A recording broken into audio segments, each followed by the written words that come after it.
All right, we're here. We're here on episode 28.2. Yeah. Because I kind of screwed up last week. Kinda. Well. No, kind of about it. We tried to do a show. We started a show. Yeah. But. Get that part right. Yeah, I'll take the blame for this. Cause yeah, you will. It's my blame. We had a guest. And tried calling them on my phone, which I had plugged into my mixer, and for some reason, it didn't work right. So I could hear her. She could hear me at first. She couldn't hear Lou at all, but I'm pretty sure that's because of his accent. Yeah, sure. And then, yeah, it just got progressively worse. It was weird. I mean, she heard me in the beginning. She was all broken up, but then it got worse, and it got all screwed up, and it went to hell in the handbasket. Yeah, so we pretty much trashed that episode. So we gave you guys the little behind the scenes one to make up for Kenny's foul up, where we were singing, because that's what we do. Because that was our show. Yeah, that was our show last week. Oh man. But we're going to get her on. That was Carlotta Holton. I haven't scheduled a date yet. But yeah, we get to do a redo. Yeah. I think I fixed it. I just bypassed the whole phone thing. And. Well, yeah, because I told you, go back to the original settings and stop trying to be Mr. Wizard of Oz back there. And now we're fixed. Now we're fixed again. But we went back to the old... Again, thank Lou for fixing this. We went back to the old way. No, I'm not. Because we went back to the old way, and we called Kat, and we left a message. Remember, we left a message on her phone. Yep. Well, she played it for me, and we sounded like shit. We sounded horrible, and it was funny because she's like, the only reason I knew it was used to is because I heard Lou's voice. No idea what he was saying, but I knew his voice. So she went racist on me too, huh? She did. She totally did. Sorry, I love her. Accent. And she knew it was me. And, dude, you were a mumble with a Mexican accent, and I was more like a. It was horrible. So screw that. I'm done with that. I actually bought a subscription to Skype so that I can call phones now through Skype. So. It should be fine. We tested it out. And your voice, and you just went lower. I just went lower? Yeah, volume. Maybe I blew it out. Yeah, when you put your mouth and you're making love to the microphone. Is that better? Keep talking. Keep talking. There you go. There I go. Back to the mic. There you go. All right. So, what do we got to talk about this week? I thought these days were behind us. Well, no, they'll never be behind us. Never. It's us. We constantly screw up. Wow, so in my defense, I tried to make it better for the show. I screwed up. Whatever. Yeah. Well, that's the only way we get better. Yep. By learning what not to do. Exactly. So, let's see. Last, I guess it's 2 weeks now. 2 weeks ago, I went to Galactic Con. And it was good. I put a video up. I did a whole bunch of interviews. And it was really good. I got to meet a lot of people. Everybody was friendly. It was really cool. It was actually funny. My wife was laughing because here we are. We're walking through these aisles that are packed with people. Yeah. And she's carrying this big tripod that I've learned since then that I'm not taking the tripod anymore. I'm taking the monopod. That's why I don't take mine. Well, it helps out. It keeps the camera steady. Yeah. But I have a monopod, so it's just one pole. It'll keep it steady. So we're walking through. She's got this. The camera's on top. The wireless receiver is all attached to it. I'm carrying my lightsaber microphone. And as we're going up and down the aisles, it was really cool because all the people at the tables, my wife was like, every one of them are looking at you because they see the microphone, they see the camera, and they're like, They look like little puppies in a pet store window. Like, pick me. Are you gonna talk to me? I would turn around. Everybody's like staring me down. Like, hey, hi.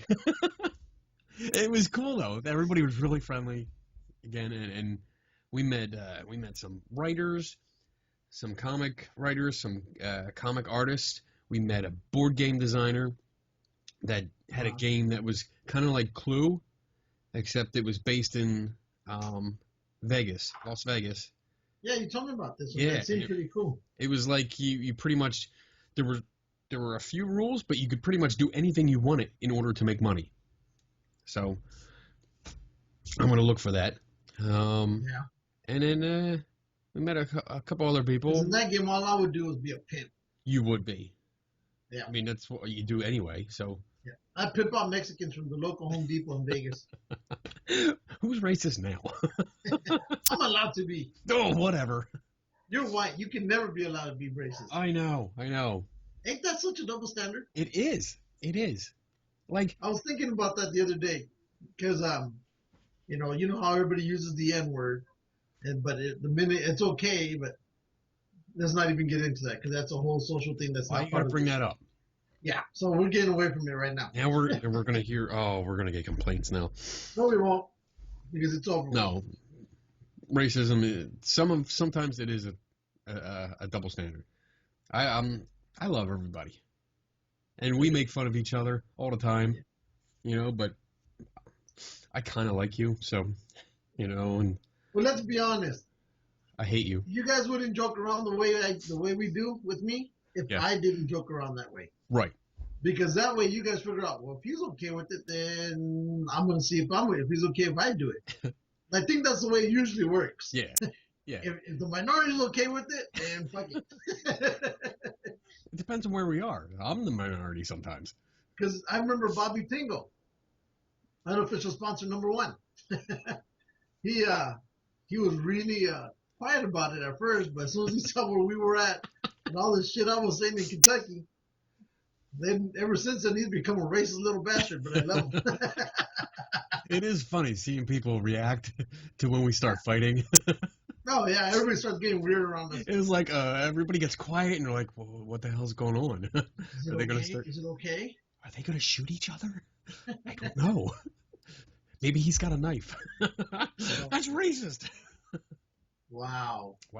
Okay then. So no, but I mean that's the way it usually works. If the minority's okay with it, then it's okay for me. Right. And over here we don't care. We don't care because I mean, like no one's doing it out of spite. No, we love everybody. Yeah. Well, maybe. I don't care what you look like. Well, maybe everybody. As long as you're not an asshole. That's it. Exactly. And we'll just stop right there. We won't go no. What are you working on? I'll show you right now. It's still that tank. Show me. Because, we are doing a show here. Yeah, well. And you're not even paying attention to me. Ooh. Look at that. I like that. It still has to be clipped and... Oops, there you go. Put it up. There you go. Very nice. Very nice. Oh. I like that. I did get a few goodies. What'd you get?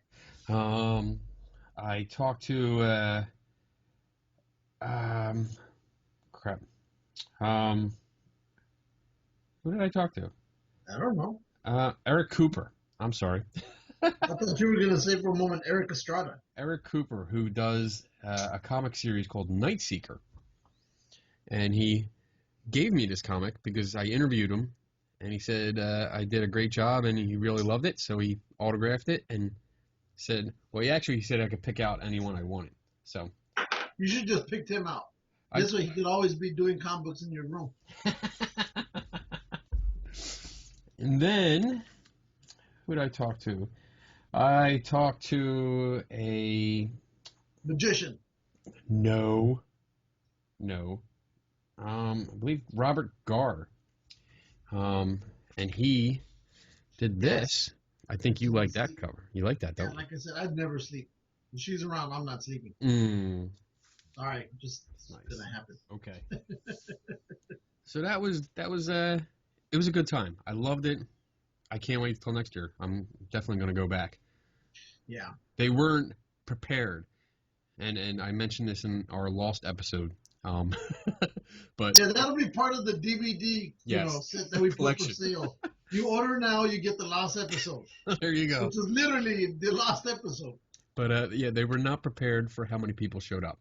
I think they were expecting 500 people max, and they got more like 2,500 people. That's a lot. So yeah, they were over. We got there early and still waited an hour before we got inside. That was in line. When we left, about 2 hours later, there was still a line outside that was longer than it was when we started. Uh-huh. But it was the first one. It was in Middletown, Delaware, and it was the first one in that area. So Well, that's good that they got such a response. that kind of turnout. Yeah. Yeah. It was really good, really good. The guy that ran it, I forget his name right now. He was very excited about it and overwhelmed by how many videos were put out and how much coverage they had. So looking forward to next year. Yeah. That's cool. You went to a con last Yeah, Monsterpalooza. Monsterpalooza. And you got some pictures with some people. Yeah. Didn't get no interviews because our camera microphone went to shit. So, but it's okay. We got pictures. So at least the camera itself didn't go, pooping. Yes. But it was cool. The only problem that I felt there was an issue with them is they said it opens up at 11, right? Yeah. You couldn't buy tickets on the internet. It was all at the door. What? And, yeah. And for me, it's for the amount of people and as big as a con this was going to be. Yeah.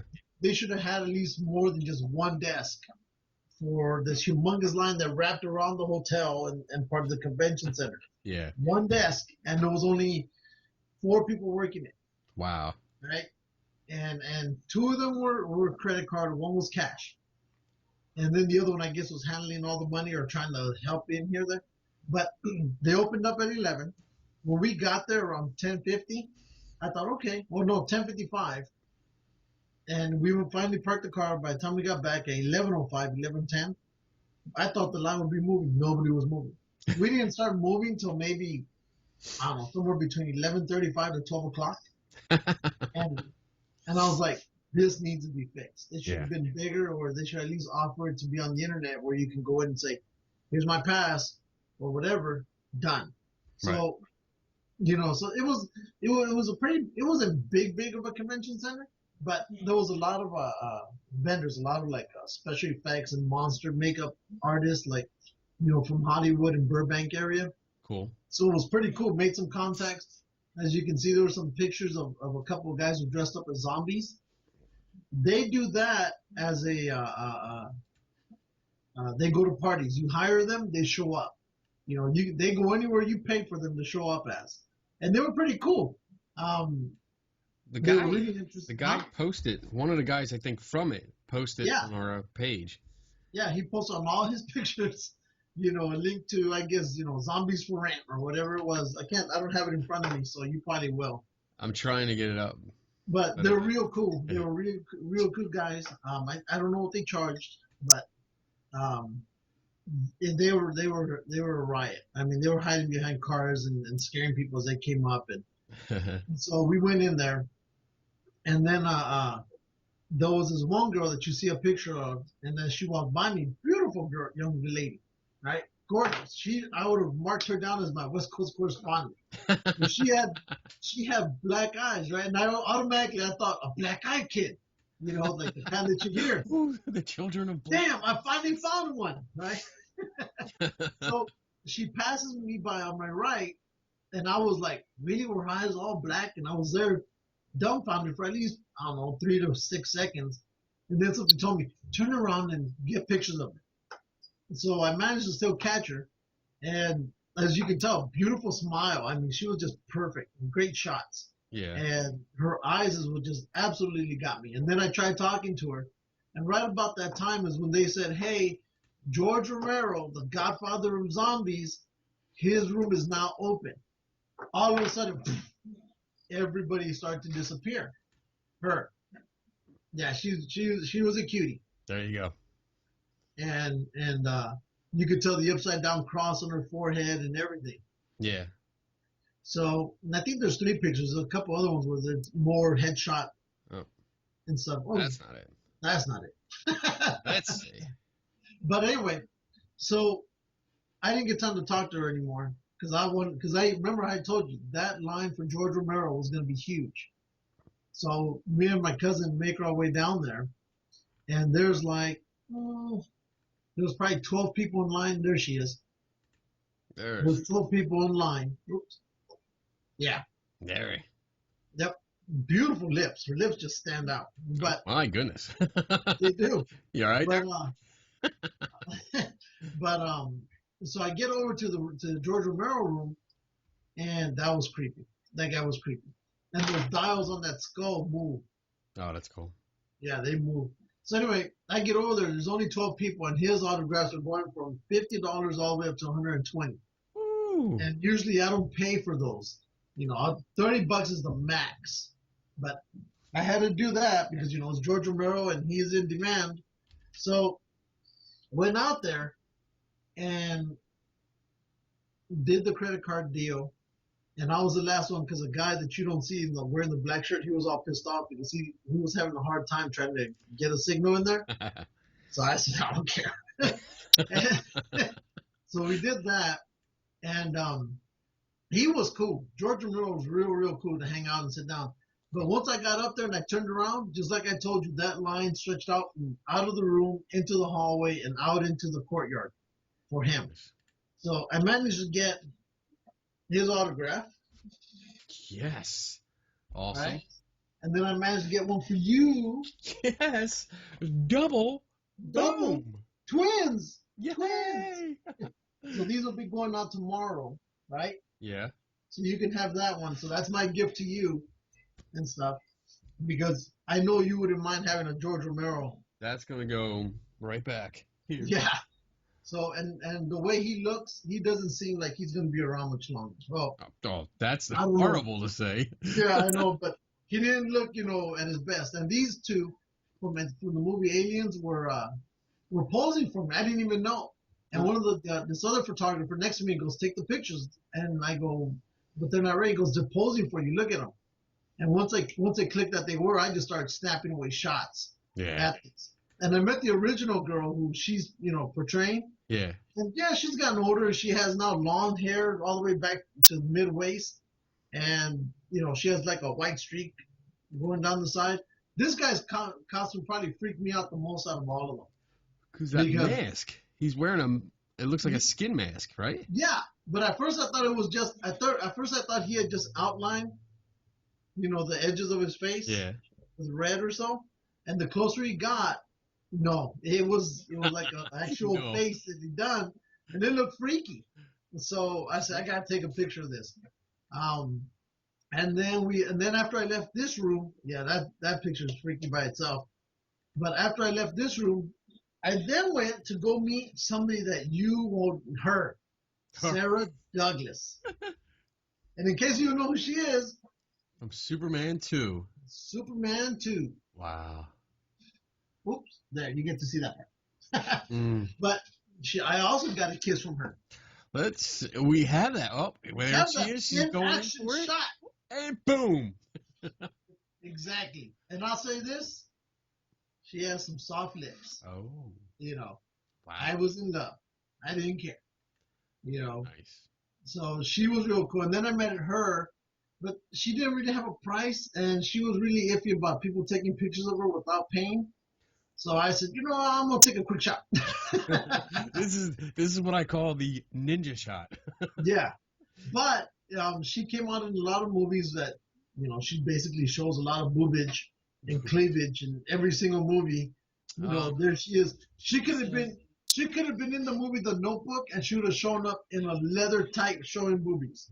You know, because not one movie have I ever seen her.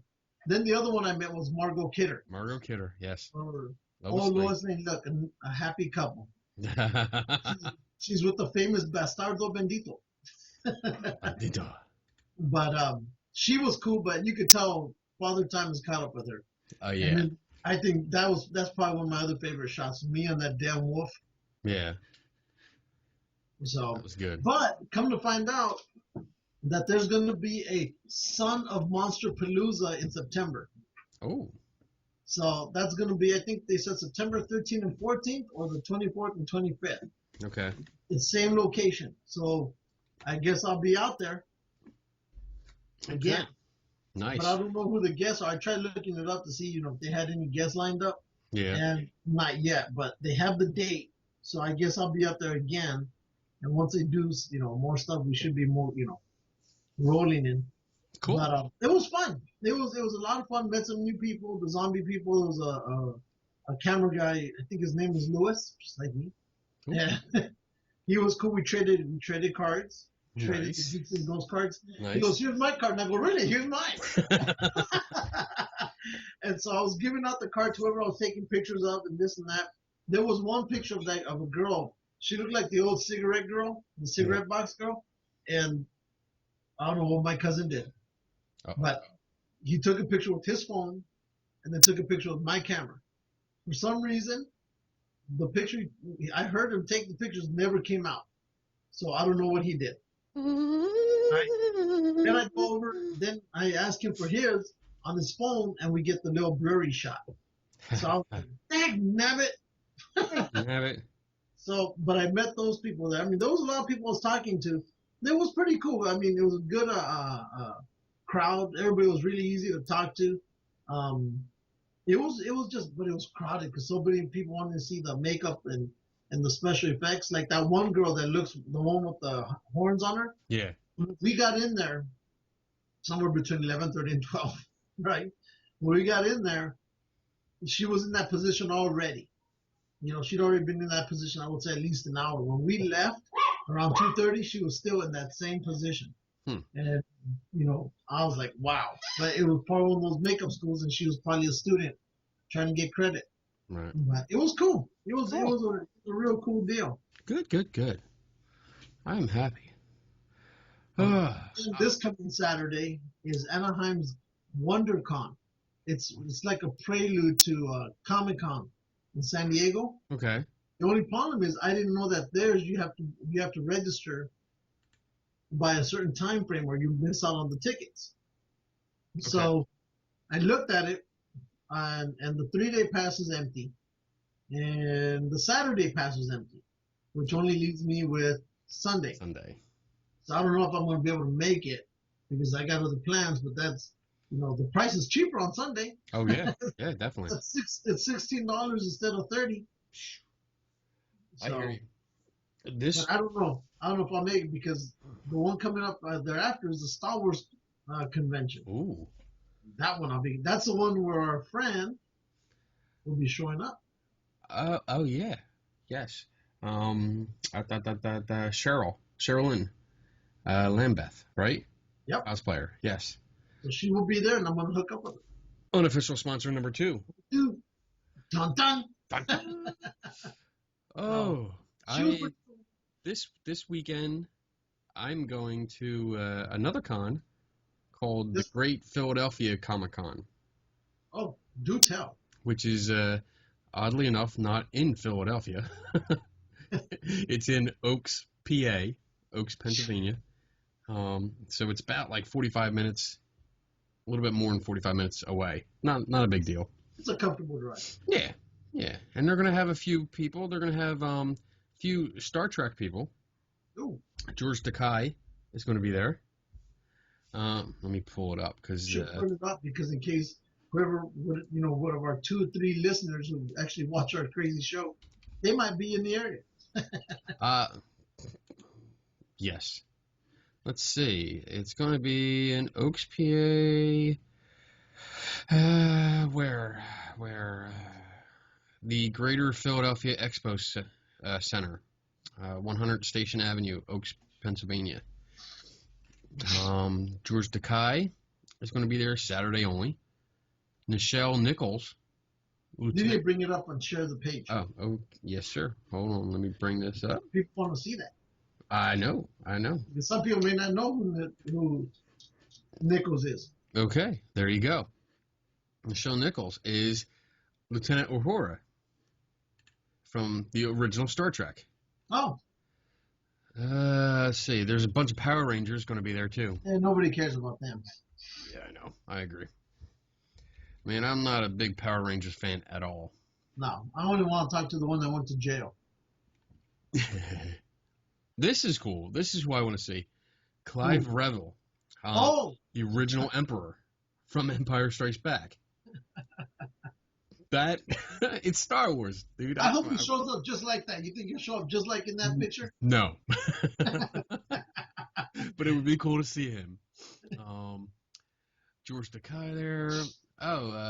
August Richard from S.H.I.E.L.D. The black guy. Yeah. He was, I think, wasn't he also in Buffy?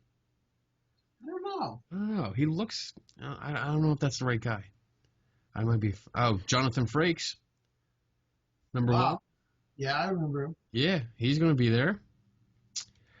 I guess Jennifer Rose is a cosplayer. Jennifer Rose. She's above Jonathan Frakes. Oh, yeah. She's a cosplayer. Yeah.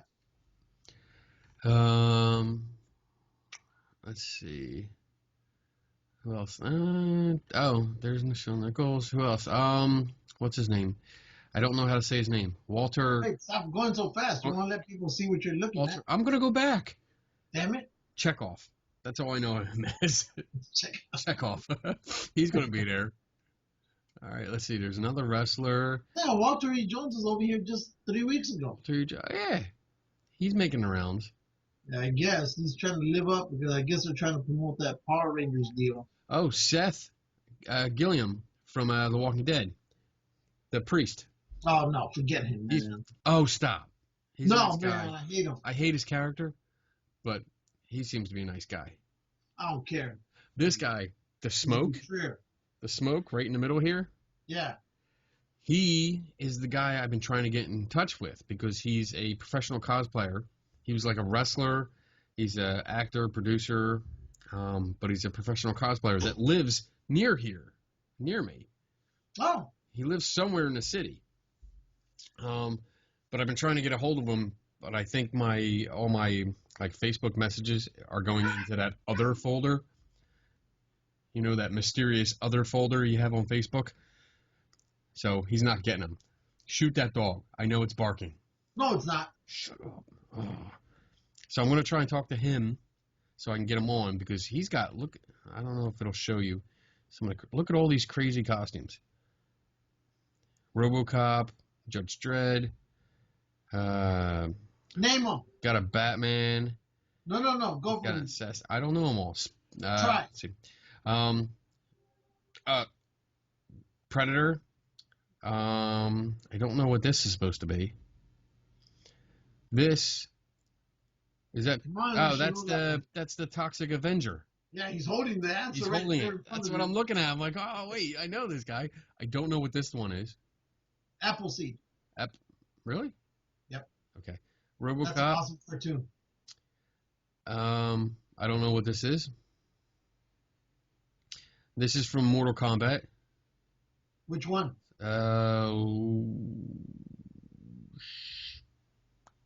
know. I don't know. I never played the game.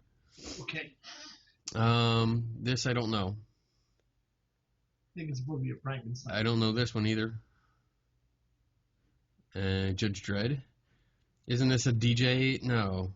Yeah, I think so. DJ thing? DJ guy? Yeah. Yeah, I don't like him. Spawn? Yep. I can't tell what this is. I can't tell. It looks like a helmet and goggles. I'm not sure what it is. This looks like Assassin's Creed. This, I'm not sure what's behind there. Smoke. This is... Shut up. I don't know what he's being here. I don't know what that is. Batman. And then Black Adam. Black Shazam. I think I might have a picture of him as Black Adam at Wizard World. Because I remember seeing... He might have been Black Adam or Shazam. I think he might have been Shazam because I remember looking at him and it was just two big motherfuckers. And I was like, wow, these guys are huge. All right, so go back to the guest list. Okay. All right. That's about it. I mean, I don't recognize too many of these other people. They look like artists, writers. So these might be some people that I can talk to. Because I don't think they're going to let me near the big time stars. Yeah, you're probably gonna have to pay for those. Yeah, that's it. The rest of these look like writers and stuff like that. So there you go. We're going Friday. We have off Friday, and they're open like 4 to 9. So we're gonna head out there. Me, the wife, the kid. You're not working on Friday? Nope. I have off. What a My birthday weekend, yo. My birthday is on Easter this year. What? Whatever. Yeah. Anyway, so that's it. East Coast correspondent Kat will be with us. And hopefully between the three of us, we will be getting some interviews and have another video up. So there. That's that. So I'm really excited for the Star Wars one, though. Yeah. I think that's probably going to be $25 or $75 depending. We'll find out. That's such a shame, man. Oh, well. I was talking about this the other day. Like, the prices of these I enjoy going to them, but sometimes it's like, it's counterproductive with the high price of ticket. Because you got to pay so much money to get in. Just to get in. And then if you want a picture or an autograph, it's you're already at $100. Easy. Yeah, because like at the Monsterpalooza that I was at, yeah, Reese was there. Yeah, you know, the one from the Terminator. And then, he was the main Marine in the second Aliens. And then the other guy who played the cyborg, the one that gets ripped in half, he was there. And they were both charging $45 each. And then, of course, there's George Romero with his 50. And then you had the other entertainers were like around 20, 25. Linda Blair was there. She was at 40. But it's one of those, again, like you said, if you're paying $70 to go in, you're like, okay, I've done that. And then you have maybe just depending. If you want to pay, for the big name guys, it's 40 or 30. So you have enough money for one autograph, unless you want to look for the cheaper ones, which are, $20. That's what I do. But let's say, for example, Rudy from the Bill Cosby Show. She hasn't done anything else in her career, right? Where do we see that? I think it was on IMDb. And the only thing she shows as her credit, or I think for that convention. The convention, yeah. The one that you're gonna do, this other one, the only thing she shows was on Bill Cosby as Rudy. Meanwhile, everybody else has all these accolades of where they've done and where they've been. They're charging $25, $30, and she's charging $45 because she was a child actress from what, the 80s? Yeah, well, 80s, 90s. Cosby Show. Mid 80s to early 90s. Yeah, and $40. Like, honestly, unless I'm taking her home with me, I'll give you $40. Kiss my ass for that. But no. I just hate it. And I think we talked about it. I think we actually talked about this on our Lost episode. Like last year, I went to Wizard World Philly. Okay, big con. It's expensive to get in. And I talked to Ralph Macchio, the Karate Kid. I went up to his line, and there was no line. I basically had like 2 people in front of me. And then when I got to him, talked to him for a good 15 minutes. And it's one of them things where it was like an extra $20 if you wanted to take a picture with him. But there was nobody there. And he was like, oh, come on, you want to get a picture? Come on. And I got a picture with him. Kat got in. The 3 of us got a picture with him. I talked to him for a good 15 minutes. He was really nice. How we had the show back then? We might have been able to score him as an interview. We probably would have. Because I would have just started talking to him. Because that's it. He was really nice and approachable. I told him about, like, watched those movies. It got me interested in the martial arts, and that I just got my black belt that year, and he was all into that, and we were talking about producing videos and movies, and it was great conversation. But again, $20. It cost me $20. That's it. Well, it's like when I got to meet, the original Catwoman. She had a nice line, but dude, she's still attractive. She has all white hair now, and I would have bought that picture, but nobody would know who she was. Yeah. And then there's that whole thing. Okay, it's this person from that. Shoot the dog. No dogs. But I agree. See? So I agree. Erin Gray, who was in Buck Rogers. I met her last year. Same thing. Very little line. She had a few people in front, but when I went up to her, started talking to her, and it was like we weren't rushed. It was $20 for an autograph. I got a picture with her. She came out, gave me a hug. We talked about, watching Buck Rogers and how me and my father used to watch it together, and it was great. Then we talked about the good old days where the whole family would come in to one room to watch TV together and stuff like that. Yeah. I had a nice 15, 20-minute conversation with her. And that's what I focus on. When I go to any kind of Comic-Con, I go to Artist Alley, and then I go to the I guess, older actors. That don't have that big draw, that don't charge $50 to $100.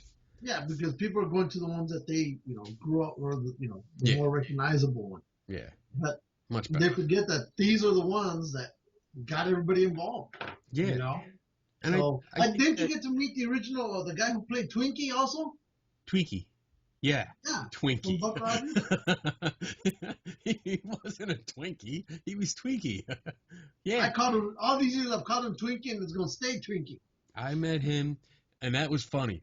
This is a funny story, because he isn't, I don't think he's actually classified as I don't know if I'm going to get in trouble for saying this, a midget or a little person, because he's proportional. Like, his entire body is actually, like, proportional. It's not like he's got a big head and a little body and this and that. Everything's he looks like a child, but old. Didn't he say they called him something else? I don't remember. I mean, I didn't want to ask him. I wanted to, but I didn't. I think don't they call them dwarves? No, I don't think so. There's a word that they use for them. They're perfectly proportioned. I don't and know. Even they don't consider themselves midgets or whatever. They consider themselves something else. But he was cool. I mean, I sat next to him. I got a picture right next to him, and my son got there. But the funniest thing was that we met our buddy Gowan there. Jason Gowan was there, unofficial sponsor number 3.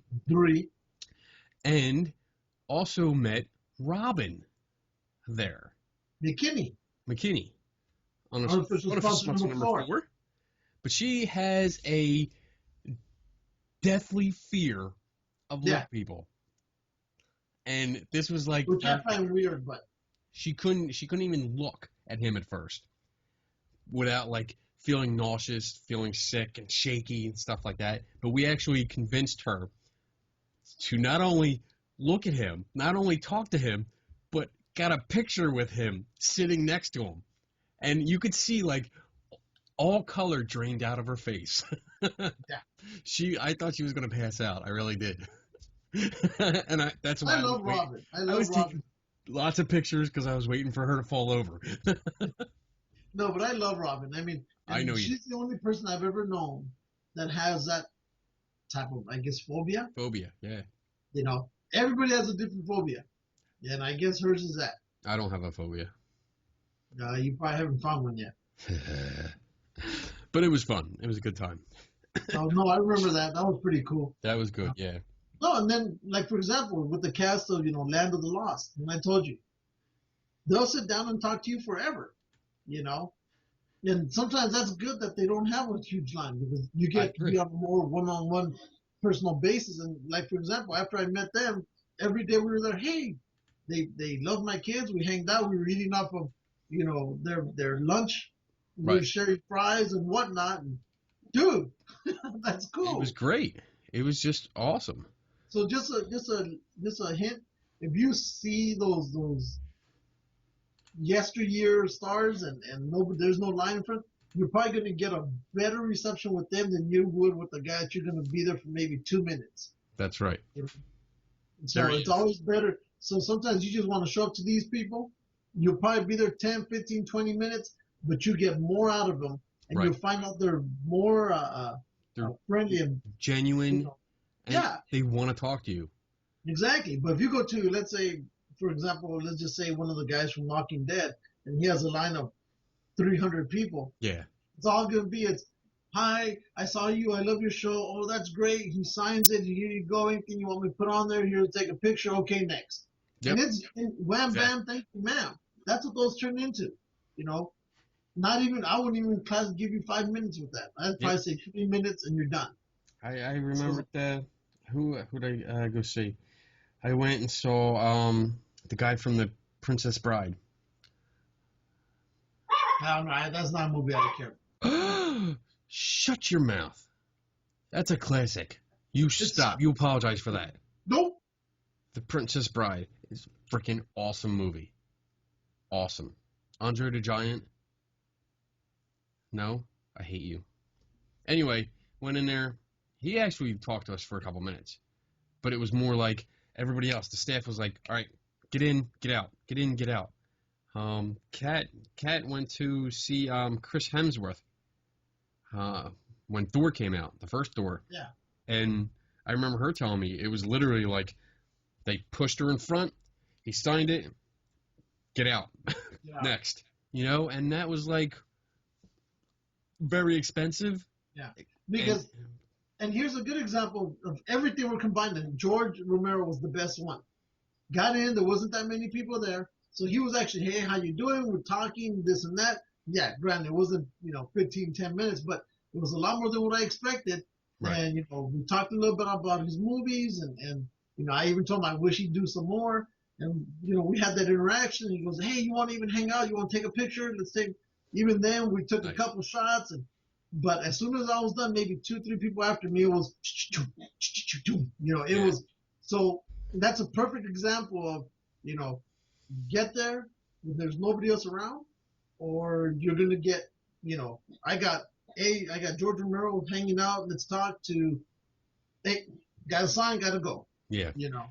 Perfect example. Sarah Douglas, she didn't have that many people, but I could care less. I had a crush on her when I was, going through puberty, so I ain't saying nothing about that. But for me to get a kiss from somebody that I looked at when I was like 9 years old, it was in Fantasy World.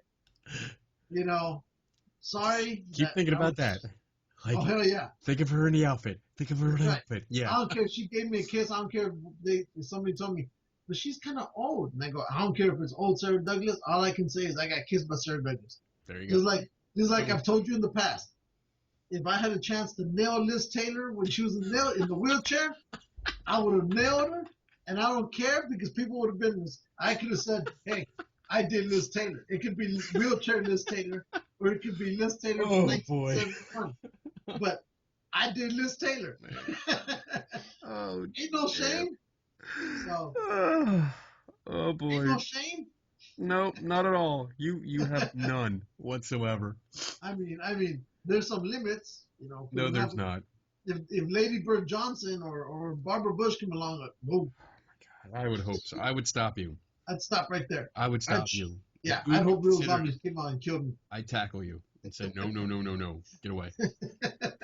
That's where the wingman comes in. Yeah. No, man, I'm saving you from this.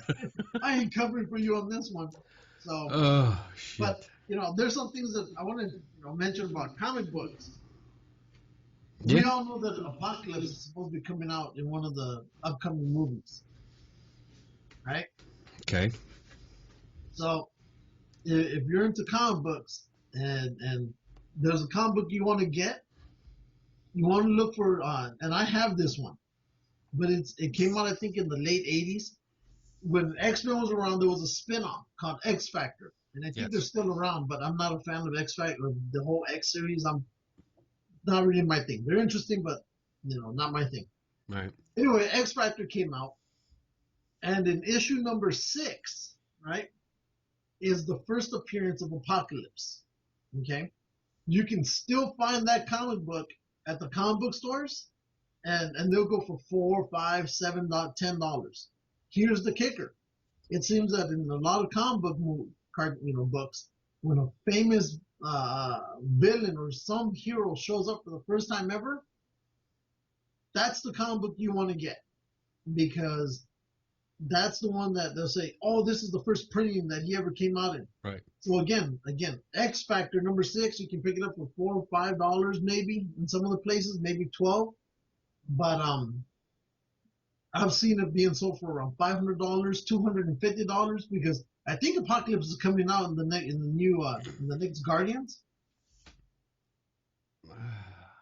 He might that's Thanos. No, Thanos. Where's he? He's coming out one of these X-Men Apocalypse. It's coming out in the X-Men series. Yeah. So that's the next one, X-Men Apocalypse. Yeah. But you want to go to a comic book store and pick up that one. But you want to make sure it's not wrinkled and whatnot and ripped, and you want to make sure it's nice. Actually, I think at the end of Days of Future Past, the after credits scene is supposedly Apocalypse before he becomes Apocalypse. So, and for example, just to give you an idea how this can shoot up a market price on a comic book. At the end of the last Avengers, who was the guy who came out? At the end of the Howard the Duck. That's Guardians of the Galaxy. Oh wait, no. I'm sorry, I got the movies confused. All right, end of the Avengers. They did. Look it up on the internet. Yeah. Oh, shit. For what? The after credit scene, right? Yeah, because they go, "Oh my God, that guy's coming out." No, I'm totally. What is Ultron. it? What? Ultron. Ultron. Yeah. Anyway. At the end of the Avengers? Yeah. No. It's somebody. I can't remember right now. Anyway. You just shut up. Or I think it's Thanos. What now? Anyway, that's not the point. Besides the point. So anyway. So he came out, right? I think it's Thanos. It's Thanos, yeah. Yeah, he came out, okay? Wait. Shush. Shush a second. Here, we're going to play it. I don't know if we're going to get in trouble for this. Yeah, we always get in trouble. But let's see. Let's see. Okay, you see it? Not yet. There we go. Okay. So this is the after credit. Yeah, so we see Thanos. Yes. That's it. All right. So we don't need to see it. We don't need to, but anyway. So Thanos came out and I think he came out in Iron Man number 30 or whatever. Anyway, his first appearance, before that one came out, that comic book was going around $400 to $500, right around there, because it came out during, for that one. As soon as Thanos came out, that comic book now is up going over $1,000, $1,200, $1,300, depending on the condition of it. Okay, that just tells you how quickly these things go. As soon as something comes up, that's the comic book to get. So before this next one comes out with Apocalypse, you want to pick up X Factor number 6, right? And it's a regular looking issue. It's not double issue. It's not, anniversary issue. It's not a special issue. It's just a regular number 6, but it's his first appearance. Right. I have it, and I've already bagged it away. But if you want to get it, go to the comic store and just say, hey, just start looking around for X Factor. Ask them where it's at. Don't tell anybody why, because then everybody else is going to want to get that issue, and then you're screwed. So that's one thing you want to do. All right. The other thing I want to do is you want to get this artist, okay? His name is Neil Adams. Okay? Okay. Neil Adams has been around since I'll say, 77, 78. He's still making comics to this day, and for some reason, he's caught fire. And anything that he's done, you want to get. Okay? Even if he's done the cover, that's what you want. That's what you want.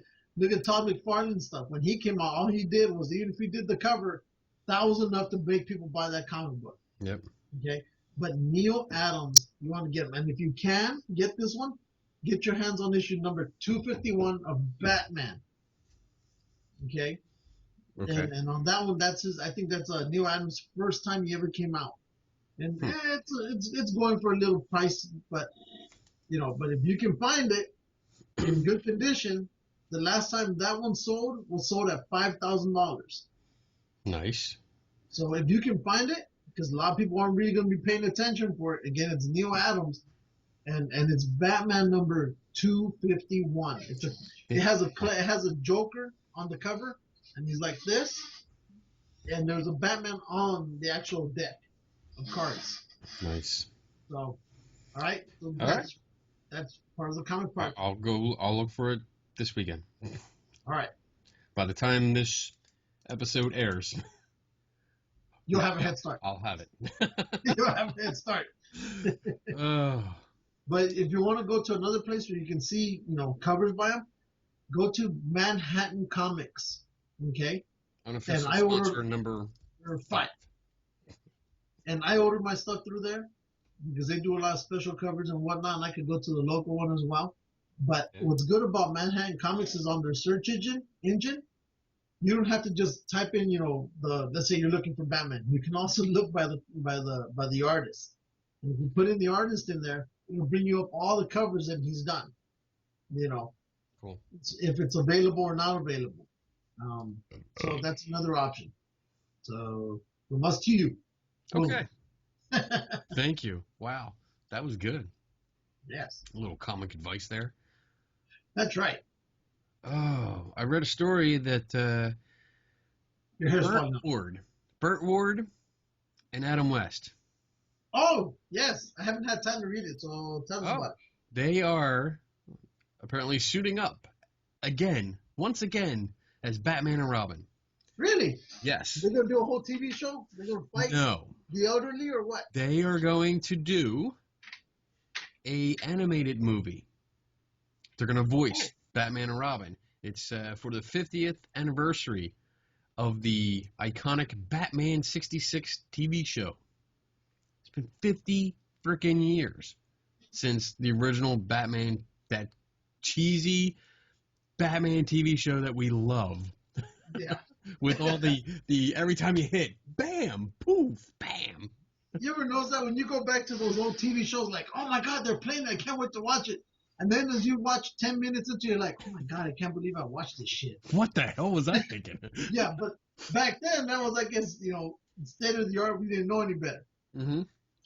We just saw guys in, in tights. And people running around. Guys in tights. And you're thinking, every background in that show was only in one little warehouse. Yeah. Yep.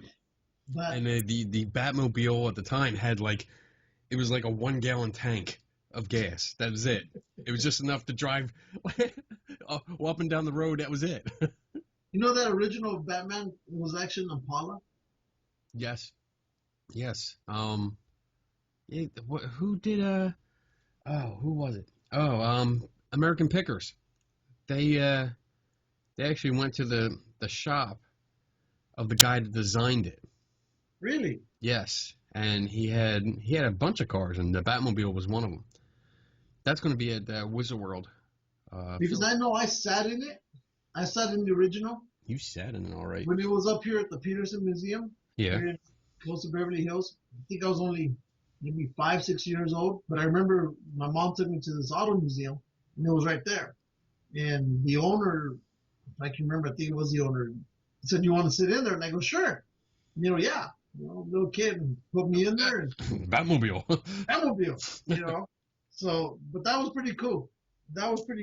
Yep. So they're going to do a 90-minute film, animated film, and it sounds like they're going to actually do 2, but they only said there's 1. It's 1 for sure, and then the possibility for 2. So that looks cool.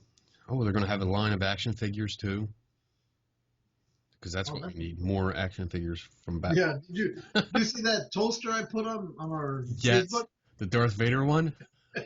As if if there's anything you needed to add to your collection, here comes this damn thing. It's that.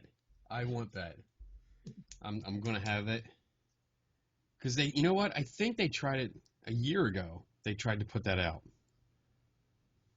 and for some reason, I think it either sold out because it was just limited quantities. I think that's what happened. So I saw it again. I'm gonna try and put my order in. Shh! Well, Don't tell my wife. Yeah.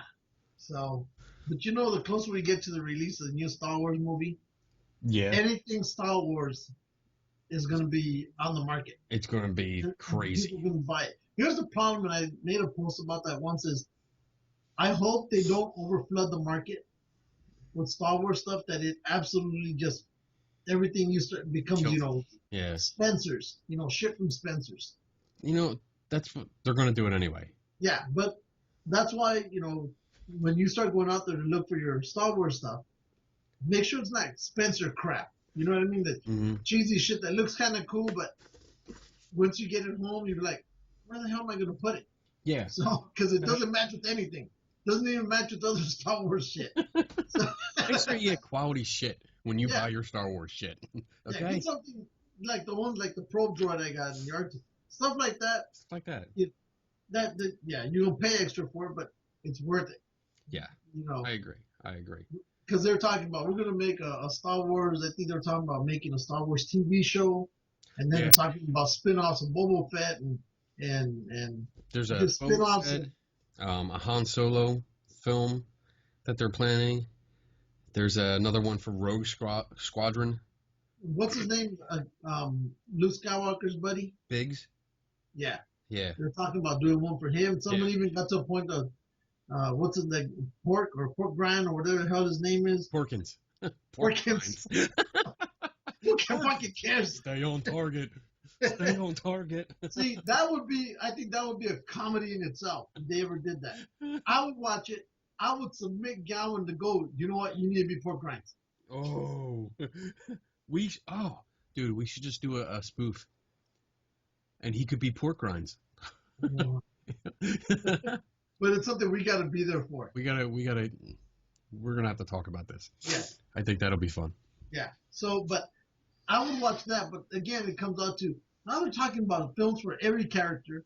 They're talking about extra cartoon shows. And I'm just really hoping, and I know they're going to overflood the market, and there's going to be a lot of Spencer crap out there. Just be careful what you spend your money on. You know, just like with the new Mad Max movie coming out. I love the first one. I love the second one. Third one, okay. And was there a fourth one? Because even that tells you what I thought about the fourth one, if there was one. I think so. But the third one, Mad Max. And then there's Road Warrior, and then Beyond Thunderdome. Thunderdome, yeah. Road Warrior was my favorite. I loved the Road Warrior. Well, yeah, I love the first one though. I mean, Road Warrior is great. Yeah. The first one has that slow 1970s type of type of filming to it that I love. You know, for some reason I've gone more toward Mad Max and gone away from Road Warrior, even though I'd still sit down and watch it. But I'm just hoping they don't screw it up with the remake. Yeah. And I put like a trailer on our Facebook about it. I saw that, yeah. And they had, you know, I'm kind of mixed reviews on that. It looks good, but then again, a lot of trailers do look good, and that movie just blows. I just hope they don't blow this one. We'll see. So, I mean, the only remake that I've seen that I actually enjoyed was RoboCop. You know what? I just watched that last week. I told you. I think I told you. Watch it. It's not bad. I watched it, and I liked it. I thought it was good. Yeah, I thought it was going to be cheesy. I liked it better than the first one. I still like the originals because they have that whole like comedy thing to it to a certain extent. But I really love the way they did this. They did that one, like, for example, what's that Arnold Schwarzenegger remake where he's on Mars? Total Recall? I couldn't watch it. And something about it just like, it still seemed too soon to me. You know? Too soon. It's too soon for the remake. You know, it came out in, 89 or something, 88, but it just seemed there's no reason to remake that one. Damn, dude, then you must hate the Spider-Man films. No, I can never hate those. But for some reason, that Arnold Schwarzenegger movie should have just been left alone. It was good as it was. I didn't like the original Total Recall. No. I thought it was kind of, it was just cheesy. It was with the whole alien thing that they never activated the machine that could put an atmosphere on Mars. What intelligent race would not do that? And it just died out. Where'd they go? Well, it just didn't make sense. You know what? I liked it, but the one I caught myself watching the other day, which I thought, oh, this again, it's one of those I can't believe I watched this. It was Running Man. I love that movie. Well, I watched it and I was like, wow, okay, because I remember when all the hunters would come out, they had all these cool costumes and everything they could do, and I was like, wow, that's cool. Like now we fast forward and I'm watching, and I go, oh fuck, he's walking around with light bulbs. Yeah. What kind of shit is that? And then, what the hell's he doing? And then here comes Jesse Ventura, and he's wearing that looks like a microwave oven for a costume. And I'm thinking, what the fuck? So, but I watched it, and I was like, okay, whatever. But okay. Those movies. You ever see YouTube? There's a channel called Cinema Sins, and it's a guy, and he watches the movies, and he just goes through and tells you all the fuck ups that happens, and he keeps a tally of like how many sins, how many bad things they did, and it's fun. I love watching them, especially on movies that I didn't like anyway. Yeah. And it just points out all the bad stuff and mistakes and continuity issues, and it's a good series. If you haven't seen it, check it out. It's called Cinema Sins. It's pretty good. But if he starts bragging on my Gamera and my giant robot and my Godzilla, it's over. Nothing is safe. Did you see The Walking Dead? Yeah, of course I saw it. Well, I mean, this is kind of late for us because, it's already out there. It's already out there. So you know what? I will say this. I think, and here's a spoiler alert. Spoiler alert in case you're one of the few that hasn't seen it in the last week and a half. Well, no, I think this is leading for the next season. Okay. I really think Glenn got bit. Interesting. I think he may have gotten bit. You think? I think so. I wouldn't put it past him. The first episode of the new season, boom. Yeah, because here's the rule, just like that director once said, and it's always been true. When you bring somebody in, somebody has to go. Mm-hmm. So, and it seems that every time they bring in a new character, somebody has to go. So I think that Glenn got bit because you see all that emotional, I love you, and this and type of stuff. So that I think he got bit. Shut up! Well, that was because that was before he went out. Yeah, that's what I'm saying. He gets all that sentimental stuff. But when did he get bit before that? No, I'm saying when he told Maggie, hey, I love you, and you could see all that sentimental stuff, like the whole closeness deal.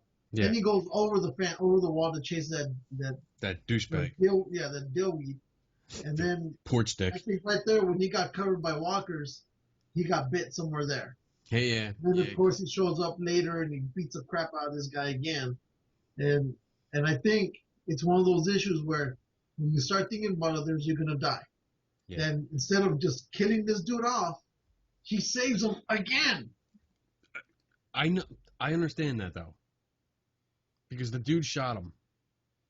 And he can't kill him and then go back. Nobody knew. Nobody knew he went out. Nobody knew he's going to come back. That was it. Yeah, but he's already shot. The guy shot him. He's going to have to come back. He's not going to be able to climb the wall. Doesn't matter. He's got to come through the gate, and he's got to explain how he got shot. Doesn't have to explain nothing. And he wants to show them. He wants to show them, like, look, this douchebag lied already, and he lied again because now he came out and he shot me. He hunted me. No, I think he should have killed him regardless. Well, we'll see. Because look, see what happened when they allowed Rick to have killed that dude. 2 weeks ago. Yeah. They did it. What ended up happening? Shot him anyway. He ends up killing the old dude. Yeah. See, and that wasn't Rick's fault. No, well, yeah, but still, it's one of those that if you don't take care of the issue now, Right. it'll come back in. For example, look at Rick's kid before Herschel died. Not Herschel. What's his name died? Dale. Dale. Remember, the walker that killed him was the one that the son should have killed. Should have killed, but didn't. No, he came back and got him. Yep. And it seems every time you leave something undone, it comes back. Same thing with what's his name when he should have killed that dude in that shack or that house when he was fighting over the baby. Yeah. And instead of killing him, he comes back. Yep. And all of a sudden we have more. It's this one in this show it should be just fucking kill him right there. I agree. Because you would think after everything they've been through, the one thing they should have learned was we take care of the issue now, not later. That's what Rick was saying.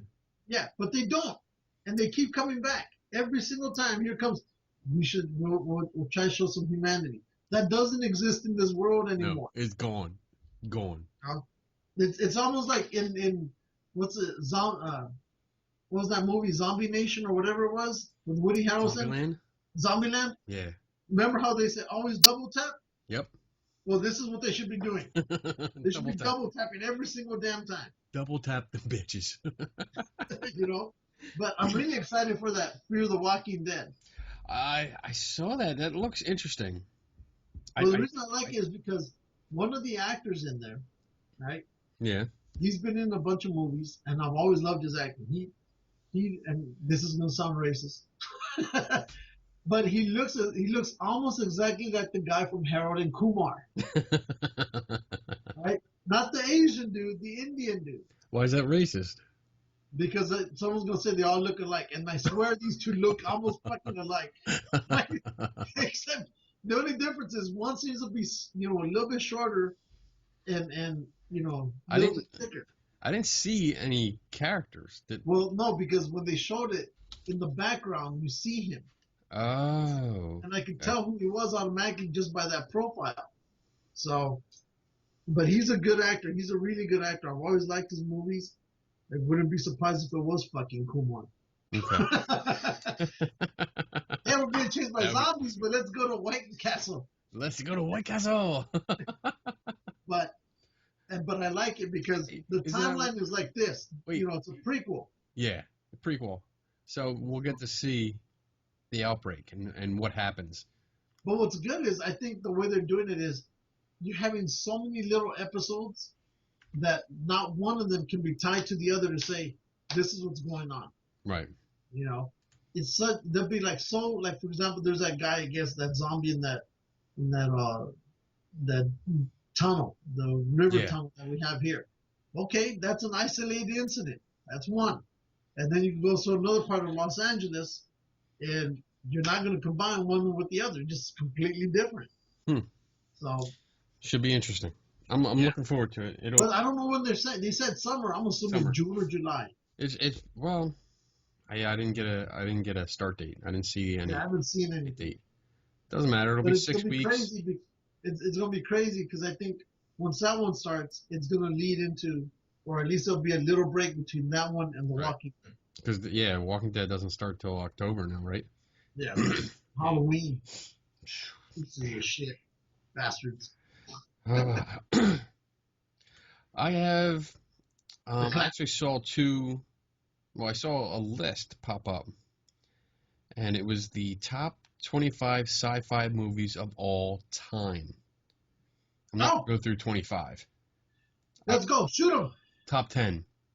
Okay, we'll do top 10. Top 10. Now, before I get into this, what would be your picks? What would wait. Before we do that, just read off the last 15. Just read them off. 15? Yeah. Wow. 11 through 25. Just read those off. I'm not going to do. No, don't read them. Don't read, describe them. Just read them. Just say, okay, this is, and then we'll talk about the other 10. The first 15? Is that what you mean? What are you talking about? 15. The last 15? Okay. We'll talk about 1 through 10. Because it goes, all right. So, all right, I see what you're saying. I got it confused there. Hold on. Now I have to go back. Okay. Let's see. Number 25, Inception. Inception? I think I saw. Oh, that was the Dream movie, right? Yeah. 24, District 9. 23, The Thing. Yeah, released in 82. That was such a corny movie. I love that movie. I loved it. 22, Avatar. 21, Jurassic Park. Did you see the trailer for Jurassic World? Yes. Did you like it? I'm enjoying it. It looks interesting. Mm. All right. Let's see. Next. Number 20, Close Encounters of the Third Kind. What? This is sci-fi. All classics. These top 10 better be good. 19, The Forbidden Planet.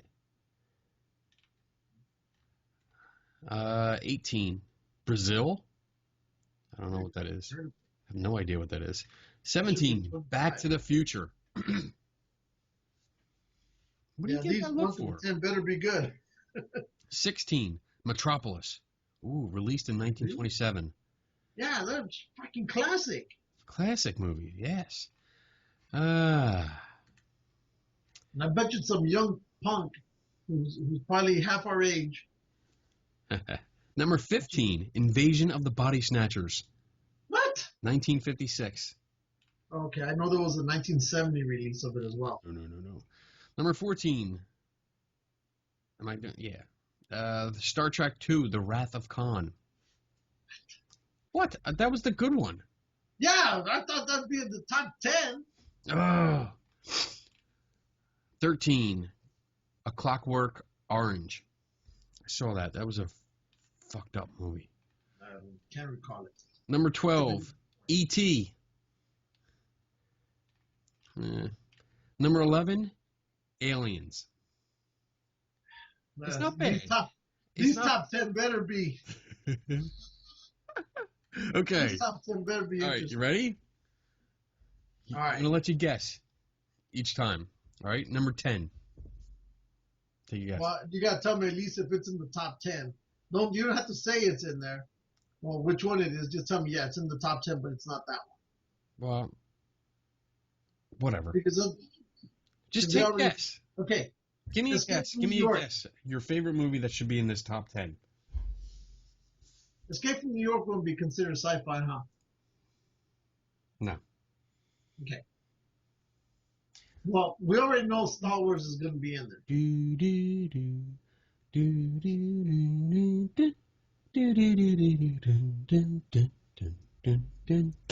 I would write down our top 10. Forget it. Number 10. Okay. I'm saying... You only have to give me one. Okay, The Last Starfighter.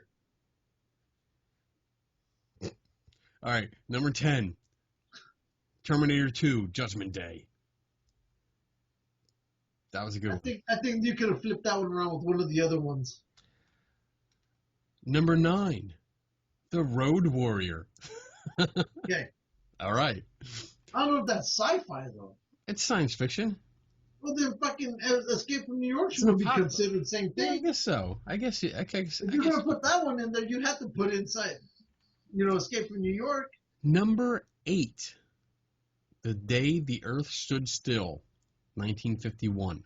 Okay, I can deal with that one. That was a good one. I like the remake, but I didn't like the remake. I like the remake. You know why? Because, again, Keanu Reeves is great when he doesn't say shit. I'll give you that. And in the movies, I like him in Bill and Ted, but I found out that the less he talks, the better the movie. Speaking of which, because 7. Wait, before you go on. What? Because in all of his movies, he's the same dude. He's pretty much the same dude, yeah. Unlike Leonardo DiCaprio, he can be a South African, jewel heist, whatever. He always changes. Not Keanu Reeves. No, he's always the same. He's Keanu Reeves in all of them. He's Bill or Ted or whatever he was. He's what all of them. I see Bill or Ted each time. All right. So what's 7? Number 7 is The Matrix. I like that one. I liked it. I liked the original. Again, he doesn't say much. I was kind of done after that, though. I didn't like the sequels. No. Even he didn't promote the second or third one. He didn't. He said they're shit. Yeah. They were shit. Number 6, 1968, Planet of the Apes. I like that. Yeah. Okay. Yeah, that was good. All right, top 5. Here we go. Ooh, I'm so excited. Are you? Let's see. Number 5, The Empire Strikes Back. Oh, yeah. Okay. I figured some of those would be there. I'm surprised. Because that was, as far as I'm concerned, that is the best of the original trilogy. I have A New Hope is that's like the beginning. I love that, but then Empire was just beat it out just a little bit. Well, you gotta have one where the bad guys win. Yes. And that one I think was all Empire all the time. Yeah, and I think that's what made it so great, because before that, there wasn't a kind of story like that. But that one at the same time made Han who he is. The kind of guy who he doesn't even bother to ask questions. Like when he sees Darth Vader in that dining room and boom, he just flips out the blaster and starts shooting. Doesn't hesitate. That's Han Solo. Awesome. And Han shot first. Anyway, number 4, Alien. The original Alien. This is Sigourney Weaver. Yeah. 1979. Wow, 1979. You know that part, you know that part where when the alien explodes to that guy's stomach the That's first what I'm time? looking at. Yeah. You know that they didn't know what was going to happen there except for the director? That's awesome. Because what he did was he told them to stand around and watch, like, oh my God, how could this happen? Blah, blah, blah. Yeah. But none of them knew that this thing was going to burst through his stomach and, shoot shit all over the place. And that's why, so that reaction you get from them is completely real. It's all, it's perfect. That's so cool. There's the little guy. Yeah. So. Number 3, the original Star Wars. All right. Boom. Thought that was going to be there. I knew it was too. It's just, awesome. Number 2, 2001: A Space Odyssey. You know what? I like that movie, but that was good. No, it's good, but somewhere along the way, it seemed like that movie said, "Okay, I'm taking too long." You know what I mean? For me, because the last 10 minutes just seems like it's, where the fuck are we going? You know what? You have this weird habit that you go backwards when you give times. Everybody in the world that I know says oh, it'll be about 10, 15 minutes. It'll be about 20, 25 minutes. You're the only one I've ever heard says, oh, it's 15, 10 minutes. You go backwards. Start with a lot, too little. You're strange. No, man. That's what makes it different. All right. You know what? Space Odyssey was drawn out. I think they really they were trying to go with the suspense. With the drama going on. Yeah. At points it was boring. All right. Number 1, what do you think? The one movie that hasn't been mentioned, which it should be there somewhere in there. It's either one of these 3 movies. Wait, actually 4. Oh, jeez. It's the one with Harrison Ford. What's the name of it? Blade Runner. Blade Runner. Buckaroo Banzai. All right. Surprised Last Starfighter wasn't there. Dune. That makes 5. Dune. Last Starfighter. And Contact. Contact? Really? Yeah. I didn't like Contact. I loved it. I thought it was a great movie because it's trying to tell you 2 things at the same time, and I think it did it well. I was disappointed. It kind of answers everybody's questions, but I liked it. All right. You ready? All right. Number 1 is Blade Runner. Okay. I approve. Yep. That was I don't a good approve one. of all the lists they had in there, but some of them were good. Some of them were good. But like I said, for me, I think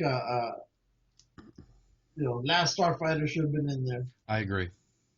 That was a good movie. But Contact could have made it at least at the end, 25. Dune should have made it because that's a pretty good movie. Have you ever seen Dune? No. Dune, it's kind of long, but it's a good movie. Buckaroo Banzai again. This list was put out by IGN. Now, you know what else could have made it in there? Ice Pirates. Ice Pirates. I don't remember that at all. It's a good sci-fi kind of comedy movie, and it's pirates literally deal with ice, and they have these robots that just you got to watch it. You would enjoy it. It's a good movie. I think Time Bandits should have been in there. Yeah, That was a good one. that's a good one. I remember that. That was, yeah. That was, That was good. That was a good one. yeah. What else? What else? Sci-fi movies. Great sci-fi movies. You know which one didn't make it in there, which I kind of was not surprised it didn't, was Return of the Jedi. I'm not surprised it didn't. You know, but had one of the other three movies that they made it before Return of the Jedi, I would I'd be say pissed. this list is for shit. This is your list. We're not looking at this list anymore. Screw Because this there's list. just no way any of those three could have beaten out Return of the Jedi. Now, And I saw another list, but I couldn't find it. It was the top 10 most haunted places in America. oh, I saw that one. I couldn't find that list, but I found another list that was, well, it's not really a list. It's almost an index. I got a little map here of the whole country, and it's most haunted places in America. So pick a state. Any state. Arizona. Let's see. Haunted If somebody's places. supposed to be there, Shut up. We're getting there. Did you when did you hear anything about the pig roast? it's going to be in June. June? Okay. Right. Just checking because we're planning. We're starting to plan you road trips. We're shit. starting to plan road trips. We're I don't gonna. know if we'll make You it. have to go. You have to go Sure. We'll because try. that'll be an opportunity that we could hook up with Melanie, Yeah. and the three of us could. Oh shit! With Bobby Tingle. Oh, We always have fun. But you need to let me know. I will. You need to let me know because we're running tight here. So it's one of those that, like I said, the one that's going to happen is Mothman. Okay. And that has to happen because if we don't do it, I'll never hear the end of it. We're gonna do it. Bobby, We're gonna do it. Jason. So it's a guarantee. We'll do it. Now, I miss those guys. I want to see them, but if we don't do it, when I won't hear the end of it. We're They gonna can do care it. less about you. The four of us are gonna get together for that. Yes. Okay. Let's see. Haunted places in Arizona. Crook Tunnel. Crook Tunnel haunted because of its grim history. It's no surprise that a lot of people believe the tunnel is haunted. It holds secrets within its walls. People believe that Henry Marks, the man who died in the tunnel accidentally, is still there. Interesting. There's a Palace Restaurant and Saloon in Prescott, Arizona. Copper Oh, Creek. yes, I've been there. Really? Yeah, It I've looks been cool. to Prescott. And This is- let's just say in Prescott, Arizona, they have what's called Whiskey Lane. Right? Yeah. And things happened on Whiskey Lane. Whiskey Lane. And I don't remember what happened. Okay. I just remember crying in the shower. Such a pansy. But let's put it this way. I drank so much that night that, as Jason Corbett says, right, you broke something. Because for 6 to 9 months after or 10 months after, wait, no, I'm not lying. Just look, I go to a bar and just looking at the bottles would make me, I gotta throw up. Right? And I would I'd get a soda, a beer, and I drink maybe literally this much, and I was in the restroom chucking. So, and I told him, dude, I can't hold any liquor down. And he goes, you broke something. You broke something. Literally, I didn't drink for at least, for that long, I couldn't do anything. But I don't think I drank for like a little over a year. Actually able to actually drink anything because whatever I tried, all I remember I drank something called the Four Horsemen, the Three Wise Men, and then I mixed it with beer. I mixed it with hard liquor. I remember texting Jason a lot of drunk messages. He probably still has those. Wow. Right? Of all the people you're gonna drunk text, it's Jason Corbis. Well, Well, every time I would get that hammered. I would drunk text him, and and those are funny by themselves. But I remember, I love you, man. And this Jason Corbis, shit. unofficial sponsor number 6. Who? Jason Corbis. He was already unofficial sponsor number 2 or 3. Was he? Fuck it. Who cares? Number 6. Too. Repeat offender. I actually remember we had a party here. Were you here for that? The one where you were humping a tree in the front yard? No, the other party. We called him. Robin was here. Yeah, I was there. And remember, Robin was right next to me. We called him. I was drunk off my ass. I don't know if that's the one where I think it's the one we lit your bar on fire. Yeah, I think it is. Because the first time we were there, Jason was in town. Right? The first time. Yeah. And then so that last time I went when we took that great picture, which I love, of Robin, myself, Patty, and I think you, and somebody else, and we have your bar on fire. Right. And it's a great picture. And we called, for some reason we called. I'm going to make that my cover picture on my Facebook. We called Jason Corbis. Yeah. And from that night on, I remember telling him, I kept saying, Jason Corbis, what's going on? Hi, Jason Corbis. From now on, I will only call you Jason Corbis. I cannot call you Jason. I cannot call you Corbis. You will be Jason Corbis. And that was it. That's the only way I refer to him anymore. Oh, my God. He's funny. He is funny. I love him. I absolutely love Jason. He's a great person. He's real cool to hang out with. He's just good people. You know, there's people that you meet, and there's the ones that, you know, that say this guy's worth my time, or this person's worth my time, you know. Yeah. So now that I'm in my life, he's one of them. You know, just like Bobby is. But what's funny is both of them is, here's the funny thing. Jason I can chit chat with all day long. Right? Yeah. Bobby, I can chit chat with him via email only. Right? But you flip it around, and it's the opposite. When I meet them, it's the exact opposite. I can talk to Bobby, and then Jason becomes quiet. So, You're strange. Yeah, not my fault. Jason and I got some bad food poisoning because of Bobby. Did you see that Ryan Reynolds is going to do, not only is he Deadpool, yeah, but it's going to be an R-rated movie. Yeah. He really fought for it to be an R-rated movie, which he killed Mario Lopez. He what? He killed Mario Lopez also. It's in there. He has like a little video. I saw, yeah. Okay, I changed my cover. All right. I don't know if you can see it. Can't see it. Oh, there it is. There you go. Nice. I love that picture. I love that whole night. It was great. That was a good night. That was the night you were humping a tree in your front yard because, you know, we drank.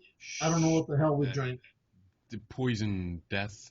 Fucking devil's liquor, whatever it was. All I know is we drank. Everything was okay. We were kind of sort of hammered. Then this crystal ball shows up. And I swear within 10 minutes, everything went to shit. I was remembering stuff that night. Kenny was running around in his house with a mask. People were throwing up. I mean, it was a night. A night that we will never ever remember exactly what happened. Yeah, because I remember we all took pictures. We're all hanging out and laughing, and I don't remember doing any of that. But I see the pictures, so obviously we did it. Oh, that was a good time. I missed that. That was good. We were a mess. Yes.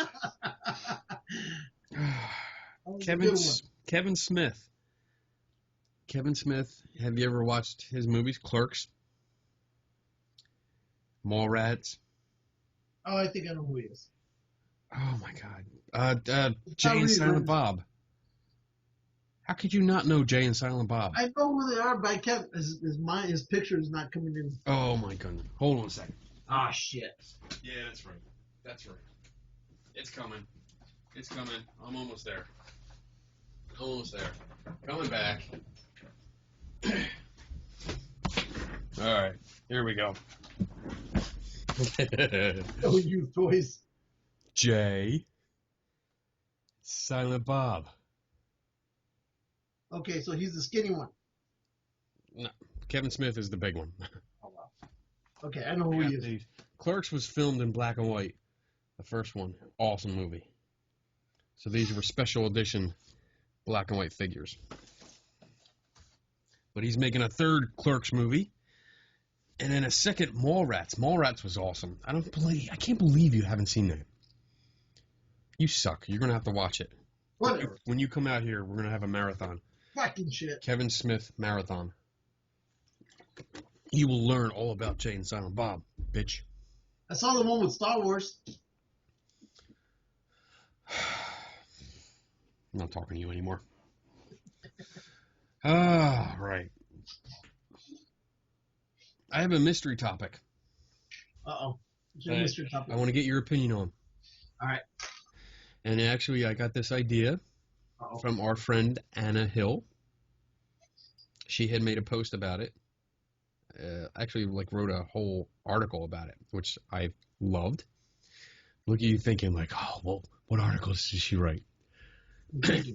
And we'll probably go over this quick because we've probably talked about this. I don't know if we actually talked about this directly, but we've talked about it indirectly.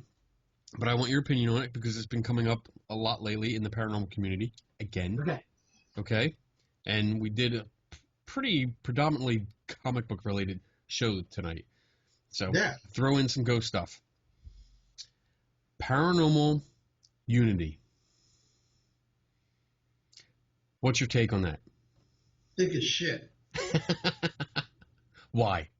Explain. It's a dream that will never happen. Okay?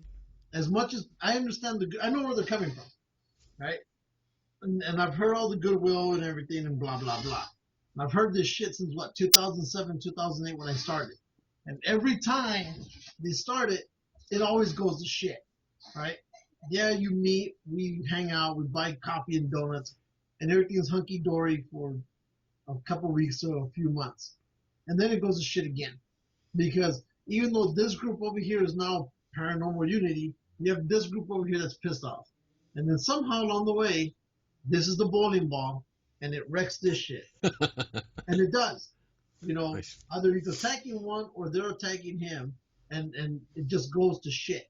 It never works. And the reason why, where it has to start, if they wanted it, actually truly wanted it, and this is true. A lot of teams hold their haunted locations as top secret. Right? I'm not going to give it to this team because it's my spot. Well, you want Paranormal Unity? You need to give it to each other. Here's my spot, here's your spot. Let's go. 2, the evidence. Nobody ever wants to give out evidence. Here's my pictures, or here's my videos, or here's my EVPs. I'll give you a little bit, but you're not going to get all of it. It should be 100% all the way across the board. Don't hide shit. All right? 3 fucking egos. There's always somebody with an ego. Right? Every single fucking time. What? There's egos. Eagles. Ego. Like a bird. No, not the fucking bird. You know what EGO. Oh, egos. It's your fucking accent. I said egos. Mexican. Well, fuck you. Speak white boy. Anyway, you know what I'm talking about. But you always have that. Eagle. You always have that issue. But it concerns those 2 main things. Secret locations and evidence. Right? Nobody wants to share either one.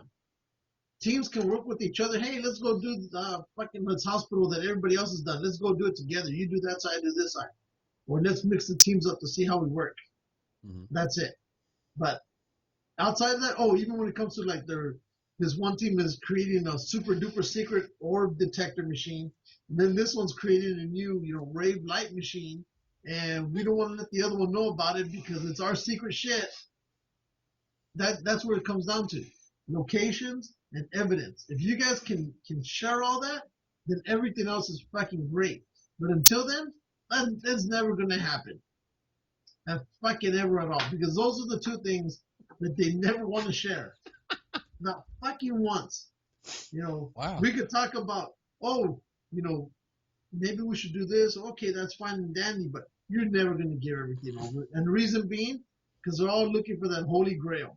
And they're thinking if they find that one piece, right, that's the holy grail, then what ends up happening is, what if that team gets famous off of my evidence?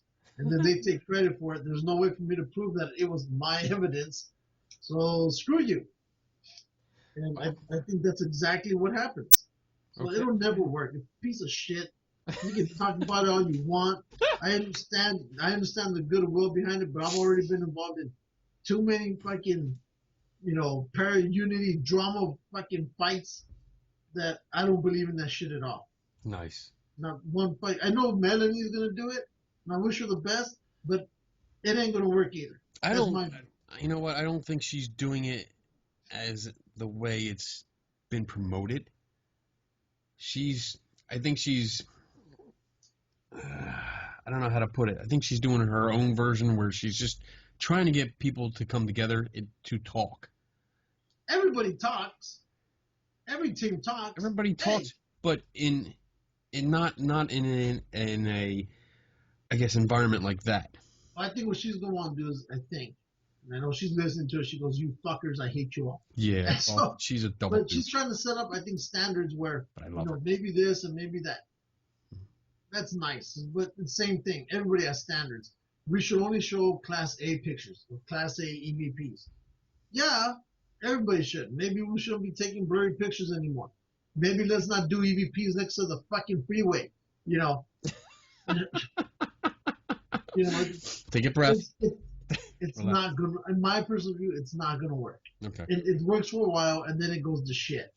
I agree, and I'll even go on with that. As in, most of the things that I hear about Unity, most of it's used. Well, in my experience, some of it's used to pretty much put a blanket over everything, like a security blanket. As in, don't question me, because we're all one team. We're all working together. So you do your thing, I'll do my thing. Don't question me. I won't question you. Kind of like the scratch my back, I'll scratch yours kind of thing. Yeah. Which doesn't work, because then you got some jackass like me that comes in and starts asking questions. And it's all of a sudden like, well, what about your para-unity and shit like that? It doesn't work.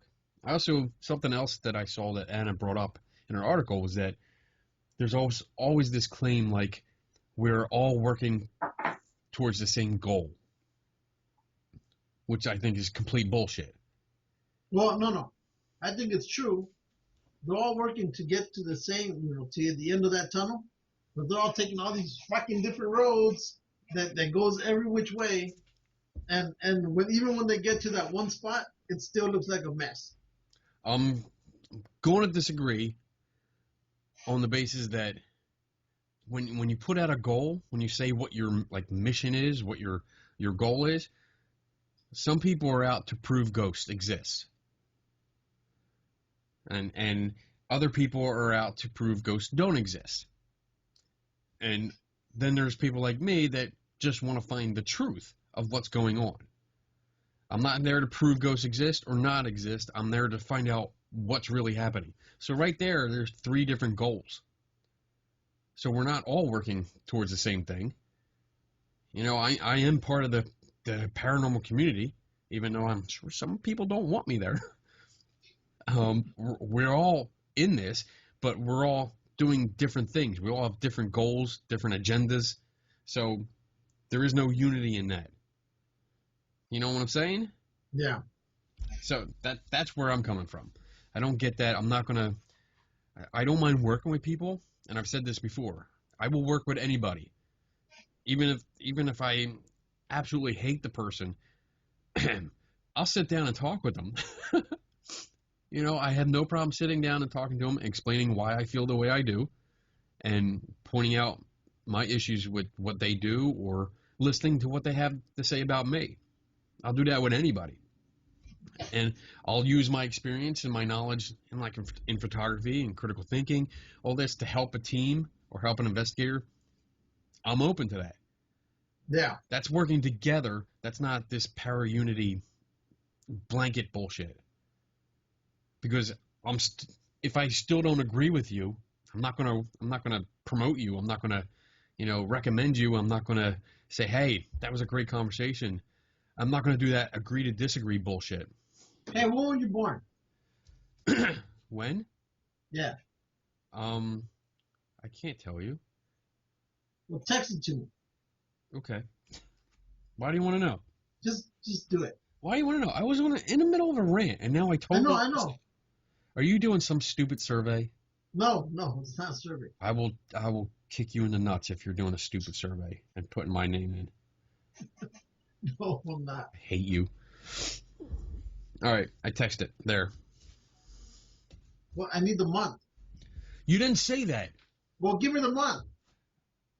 It's this month. I already said it earlier in the show. My birthday is this weekend. Just put it anyway. Oh, you know what? I wish you were here so I could slap you. Next time I see you, you know what? You're getting a gallon. That's what you're getting. You know what a gallon is? Wait, continue with your rant. I'm going to shoot you in the balls with my salt gun. That's a gallon. Now I lost my train of thought with the whole unit thing. I think it's a cop out. That's what I really think. The bottom line is it's a cop out. Don't question me, don't disagree with me, just be nice and pat me on the back. I'll pat you on the back. I won't bother you. You don't bother me. That's not how it works. Because if you're doing something wrong, you're doing it wrong, and I'm going to tell you. I'm going to help you figure it out and maybe fix it, but I'm going to tell you you're doing it wrong. And if you're promoting something, and especially if you know you're doing it wrong and you're doing it on purpose, if you're hoaxing somebody by shitty science that doesn't make sense, I'm going to fucking tell you. That's all I got to say about that. I'm getting riled up now. I'm getting pissed off, and I don't want to say nothing.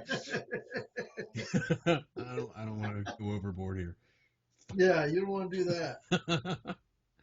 All right, so I'm done. I'm out of topics. I have one more, but it's like a wrap up. What's your one? Well, okay. Well, before you do that, because we're at an hour and 40, almost 45 minutes. What do you got? What are you doing? We'll find out in a moment. You're on your phone again. No, I'm on my iPad. Oh, no. On my iPod. iPod? Yep. Okay. What are you doing? Okay, so. Okay. Here we go. Well, wait. Oh my God. Keep going. Just keep going. Find something else. All right. You'll like this when I'm done. Let's see. I'll go into my wrap-up topic. It's just the guests that we're going to have on. Okay. We actually have some guests lined up. I have to call back Carlotta Holton, which is the author that we had on last week on the show that I screwed up. Yes. So I have to reschedule her because it was actually interesting. I mean, part of the conversation that we did have with her was actually interesting. It was all about superstitions and the short stories that she wrote about superstitions. So it was really cool. Uh-huh. This Saturday, we're going to record a show with Mr. John Fowler. And he's the founder of the Midnight Watchman Paranormal Group. And I know I got that wrong. But he's also the organizer for the Paranormal Journeys Expo, which is a ghost conference that I've attended the last 2 years. I was a speaker at both of them. And what else did he do? Oh, he just did, what else did he do? ParanormalDictionary.com. He runs that. And he also just started a magazine called Paranormal Enlightenment, in which there's a section on podcast, which we are featured. Oh, really? one. Yes, we are featured on there. So every time we post a episode, it's going to be linked there. So we'll be we'll feature. I think he has 3 or 4 podcasts that are featured in that section. So it's pretty cool. And then on the let's see, later on in the month, we're gonna have a comic book writer that I met at Galactic Con. His name is Dave Eversole. Uh-huh. That's how you say it. And that's going to be interesting because it's a different kind of comic. It's a comic book, and it's actually a comic book based on it's a private detective based in the 1940s, and this main character is openly gay. That should be interesting. So, and as he explained it to me when I interviewed him, for somebody that's openly gay in the 1940s, that was basically illegal. Yeah, taboo. Yeah, taboo. That was really bad. So I really when I talked to him at Galacticon, it was interesting. I had so many more questions that I wanted to ask him, but because of the time constraints, I only had a few minutes, and I wanted to get into it as in like, do you have any hurdles? Like, I read all these comic books. I go to all these conventions, and I really don't hear about gay characters. And not only gay characters in the story where you might find 1 or 2 here or there. This is the main character. So I wanted to talk about, like, I guess, hurdles that he's had to jump in order to, I don't know if I'm saying that right. If he had to deal with any extra slack, I guess. Yeah. From I know what you mean. putting out a comic book with the main character like that. I thought it was interesting, and I want to get into it with him and just hear everything he's gone through to get this thing published. And I thought it was cool. So we'll be talking to him. Are you done with your whatever project? Yeah. What do you got? Let's see 1 second. Let me just make sure it works. Oh, you're supposed to have this done already. Supposed to have this done. Oh, shit. He's got me. Okay, so. Okay. All right. So I wanted to figure out what was the #1 song when you were born. Okay.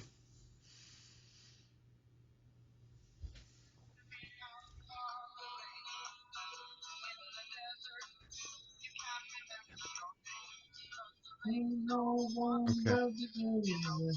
Don't sing. La, Don't sing. la, la, la, la, la. La, la, la, la, la, la. You know what song that is? Yeah. A Horse with No Name. Okay. Okay? So that was the top song when I was born. When you were born. Okay. So I was like, cool.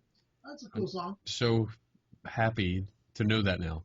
Yeah, well, but we needed to know what led up to that song. So this was the #1 song that was playing when you were conceived. I'm sure my parents will love this.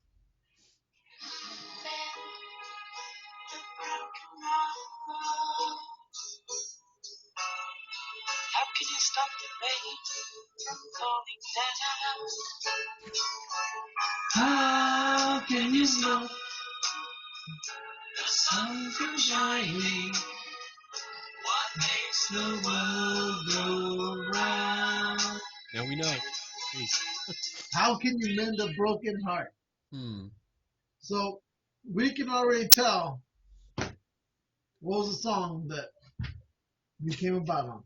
Okay.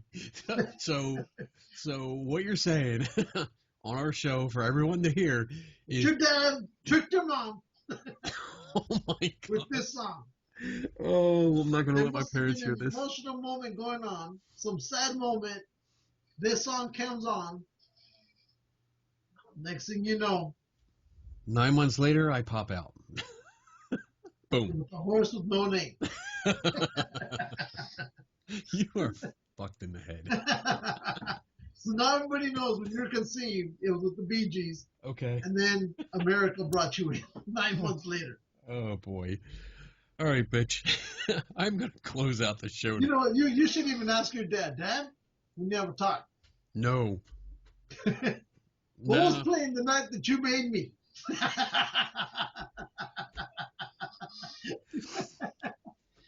He was probably drunk.